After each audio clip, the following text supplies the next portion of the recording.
Di sebuah danau, orang-orang tengah menjalankan aktivitasnya seperti biasa. Di sana ada seorang ayah yang mencoba menghibur anaknya dengan melakukan beberapa atraksi renang di danau itu.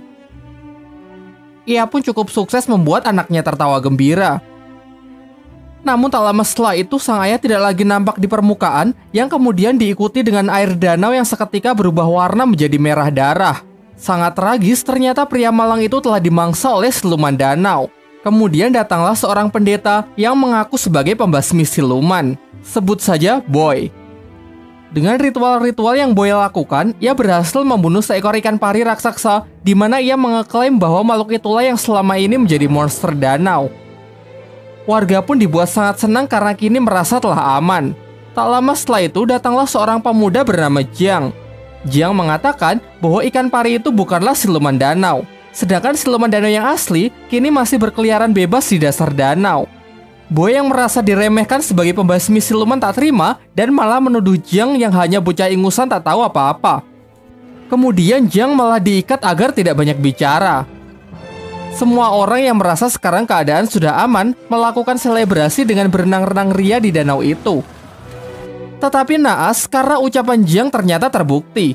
Ada makhluk buas yang mendekat, sayangnya Jiang yang diikat pun tak bisa bertindak dan tak ada orang yang peduli dengan peringatannya.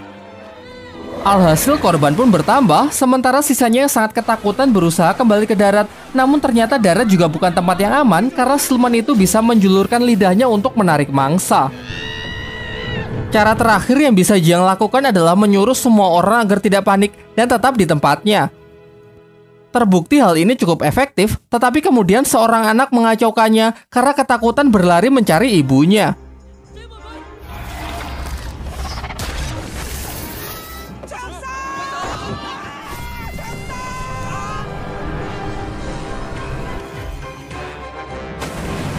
Sang ibu yang tidak bisa menerima kenyataan itu pun frustasi dan menjeburkan dirinya ke danau untuk menantang siluman itu.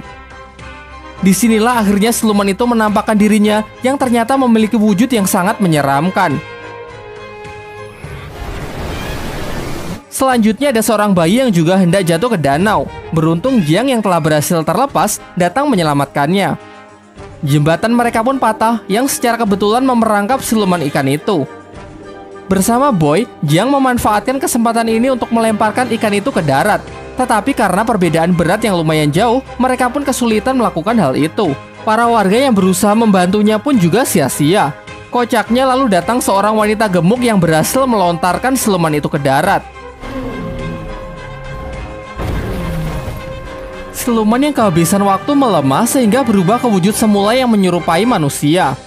Warga yang emosi berniat menghakimi siluman itu dengan berbagai senjata. Namun Jiang menghentikannya dan memohon agar diberi kesempatan untuk menyelesaikan tugasnya ini sebagai pembasmi siluman profesional. Lantas ia pun segera membuat persiapan dengan mengeluarkan senjata andalannya yang ternyata hanya sebuah buku kumpulan lagu anak-anak. Dengan ritual ini harapannya ia bisa memberikan siluman itu pencerahan.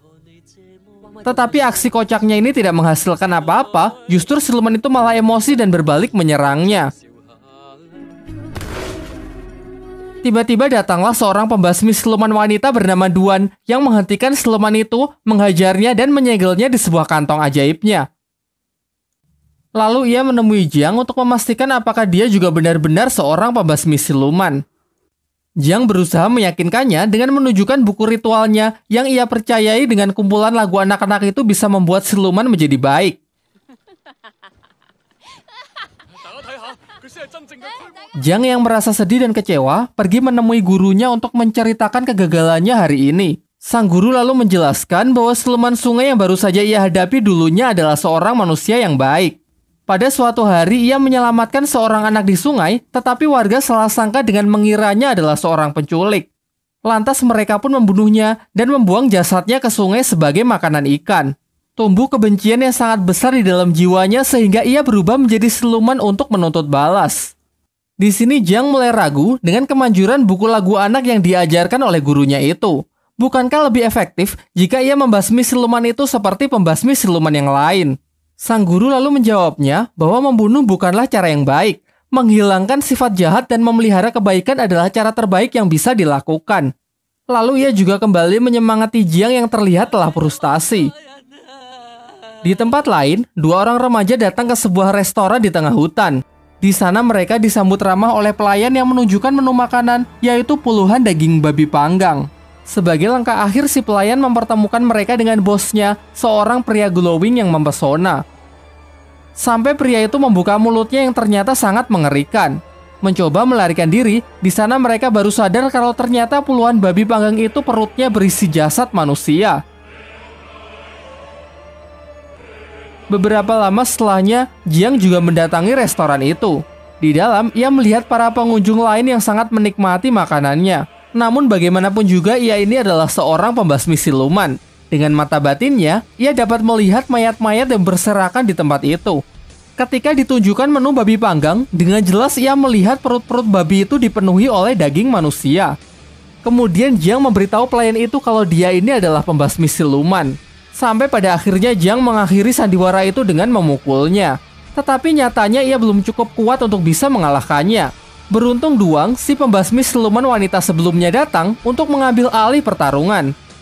Dengan mudah ia dapat menghajar siluman-siluman itu dengan sangat brutal. Meskipun kalah jumlah, ia jauh lebih unggul dengan menggunakan gelang-gelangnya sebagai senjata untuk menghancurkan para siluman itu.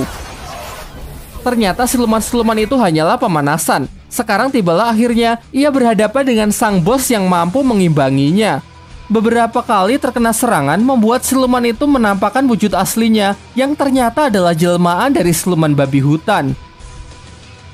Siluman ini pun tak mau kalah, ia pun mengeluarkan senjata andalannya yang mampu melukai Duan. Begitu ada kesempatan, Duan langsung menyuruh Jiang untuk membantunya dengan mencium siluman babi itu. Awalnya Jiang menolak karena melihat siluman itu memiliki wajah yang sangat mengerikan. Sampai secara tak sengaja ia melakukannya yang membuat siluman babi itu tersedot di dalam dirinya. Duan kemudian menciumnya sehingga siluman ini kini beralih di tubuh Duan. Terakhir ia memasukkan siluman itu ke kantong ajaibnya. Namun sayangnya siluman itu sangat kuat sehingga kantong andalannya itu pun hancur dibuatnya. Melihat situasi yang semakin mengkhawatirkan, mereka pun kabur meninggalkan tempat itu yang runtuh. Tiba di sebuah sungai yang aman, Duan membuka pakaiannya dan menyuruh Jiang menekan luka di dadanya untuk menghentikan pendarahan. Jiang yang memiliki cita-cita menjadi biksu pada awalnya menolaknya. Namun karena ini mendesak, ia pun dengan terpaksa melakukannya. Namun ternyata Duan memiliki perasaan yang lebih kepada Jiang, sehingga kini ia meminta Jiang untuk menciumnya. Tak ingin khilaf, Jiang pun menolak dan segera meninggalkan tempat itu. Besoknya Jiang kembali menemui gurunya. Sang guru menceritakan mengenai kisah dari siluman babi yang dihadapi Jiang. Siluman ini dulu adalah seorang pria baik hati bernama Gong.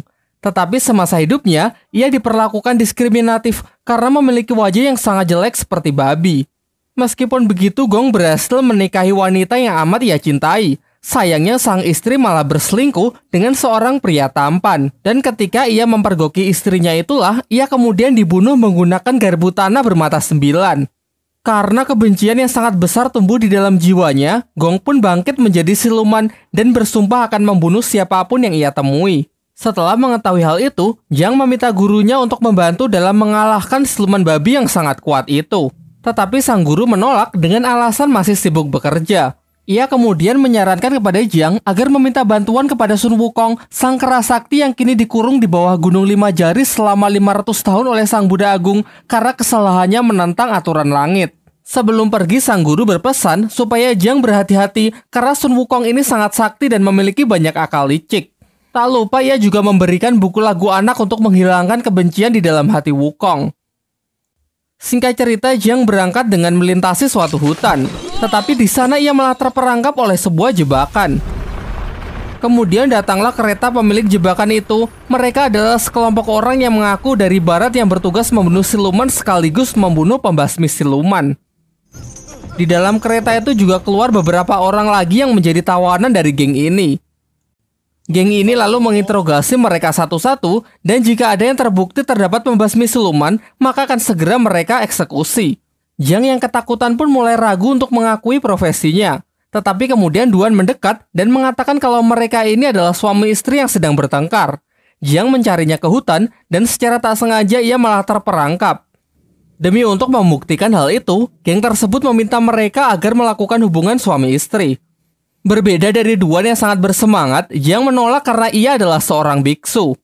Akhirnya karena tak ada pilihan lain, Jiang pun nyaris bersedia. Sampai ia menemukan sebuah fakta kalau ternyata senjata yang tertancap di tangan Duan hanyalah sebuah mainan. Dari sini pun terungkap bahwa ini adalah sandiwara dari Duan yang sangat mencintai Jiang. Secara terang-terangan ia ingin menikahinya, memiliki seorang anak dan hidup bahagia. Namun dengan tegas Jiang menolak karena ia menginginkan cinta yang lebih besar, yaitu cinta dari Sang Buddha Agung. Hal ini membuat Duan patah hati, kemudian memukuli Jiang, bahkan sampai mengurungnya. Hingga mereka dikejutkan oleh kedatangan Gong si siluman babi yang ingin menghabisi mereka. Lalu Duan meminta Jiang agar turun dari kereta karena ia ingin menabrakkan kereta itu ke siluman. Kereta itu pun hancur berkeping-keping. Jiang sangat cemas melihat Duan yang sepertinya terluka parah. Jiang merasa sedih dan seakan menyesali perbuatan ia sebelumnya.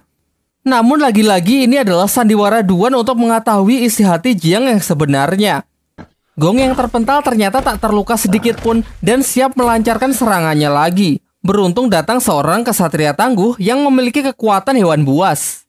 Ia berhasil menandingi Gong yang membuat Gong ingin melarikan diri.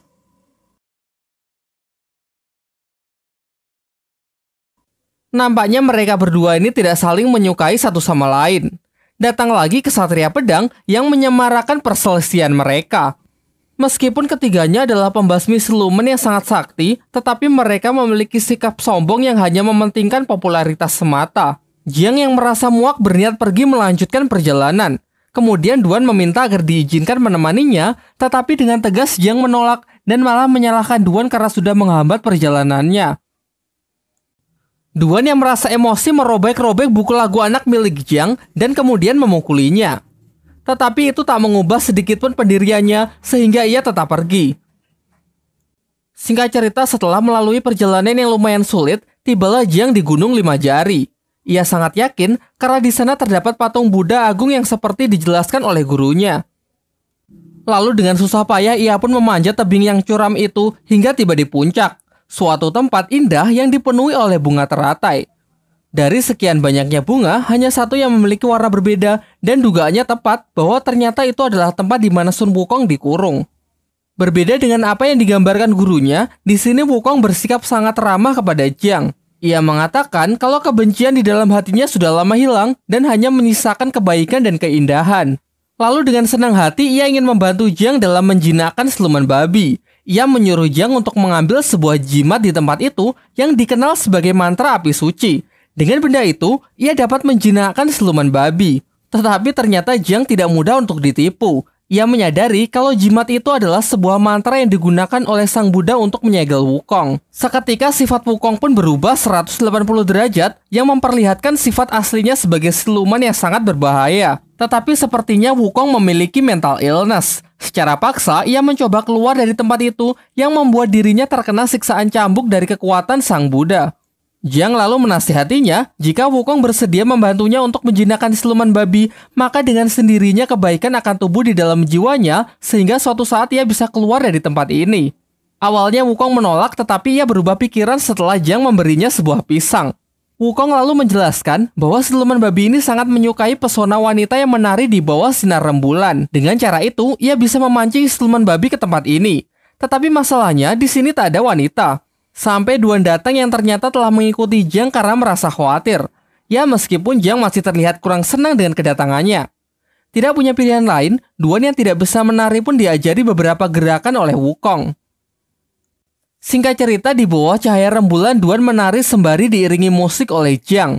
Dari sinilah akhirnya Jiang menyadari bahwa Duan tidak seburuk yang ia pikirkan dan sedikit menyesali perkataan kasarnya sebelumnya. Akhirnya siluman babi itu pun terpancing untuk datang ke tempat itu. Wukong lalu memanggilnya untuk masuk ke dalam lubang dan dengan sihirnya ia berhasil mengubah wujud siluman babi itu menjadi babi kecil yang menggemaskan. Kini dengan mudah Duan pun bisa memasukkan siluman itu ke dalam kantong ajaibnya. Setelah semua itu usai, Duan kembali mengungkapkan perasaannya kepada Jiang. Ia memberikan cincin kepada Jiang sebagai bukti perasaannya. Namun sayangnya Jiang yang masih berharap menjadi biksu bersikeras menolaknya, bahkan sampai berniat menghancurkan jarinya sendiri. Duan yang merasa sangat patah hati akhirnya pun sadar bahwa cintanya memang bertepuk sebelah tangan dan kini ia tidak akan berharap lagi. Ketika mereka akan berpisah, Wukong mengatakan bahwa sudah lama ia tidak melihat indahnya cahaya rembulan karena terhalang oleh teratai putih. Jiang yang bersimpati mencabut teratai itu, tetapi ternyata itu adalah sebuah segel yang sebenarnya. Alhasil tempat itu pun runtuh dan kini Wukong berhasil terbebas. Ia menampakkan wujud aslinya dan berniat membunuh Jiang. Jiang yang sudah terpojok lalu berdoa kepada Sang Buddha yang membuat Wukong semakin emosi.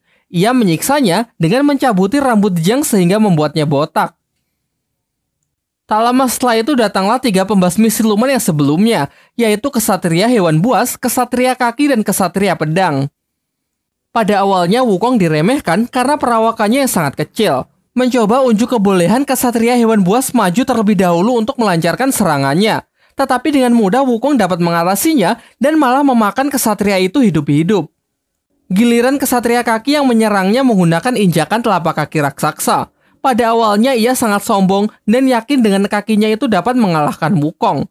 Namun karena tubuh Wukong yang terlalu keras, kakinya pun malah berlubang. Terakhir Kesatria Pedang membuka kotaknya yang berisi beberapa pedang kecil. Dengan mantra yang ia rapalkan, pedang itu pun berubah menjadi sangat tajam dan langsung melesat ke arah Wukong. Wukong lalu menangkap pedang itu, namun ia malah ikut terlempar ke udara. Kesatria Pedang memanfaatkan kesempatan ini untuk mengeluarkan seluruh pedangnya dan menyerangnya secara bertubi-tubi. Lagi-lagi Wukong lebih unggul dengan bisa menghindari semua serangan itu. Lalu Kesatria menyatukan seluruh pedangnya untuk melancarkan serangan pamungkasnya. Meskipun Wukong gagal menangkisnya menggunakan toya sakti, tetapi dengan tubuhnya yang sangat keras pedang itu pun malah hancur berkeping-keping.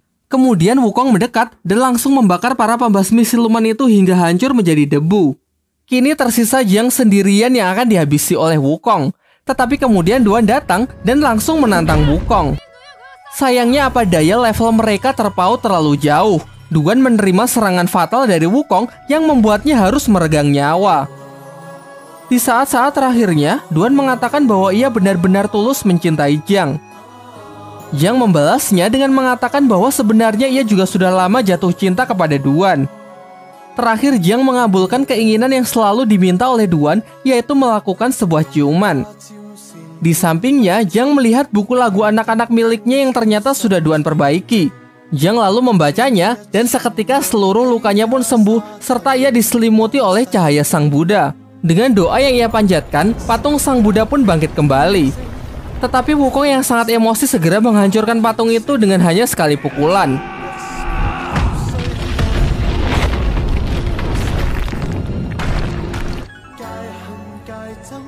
Tidak berhenti sampai di sana, di angkasa Sang Buddha Agung muncul dan menyerang Wukong dengan jurus tapak Budanya. Wukong mencoba menahan sekuat tenaga hingga berubah ke wujud kera raksasanya. Tetapi nampaknya meskipun ia keras sakti sangat mustahil menahan serangan sekuat itu.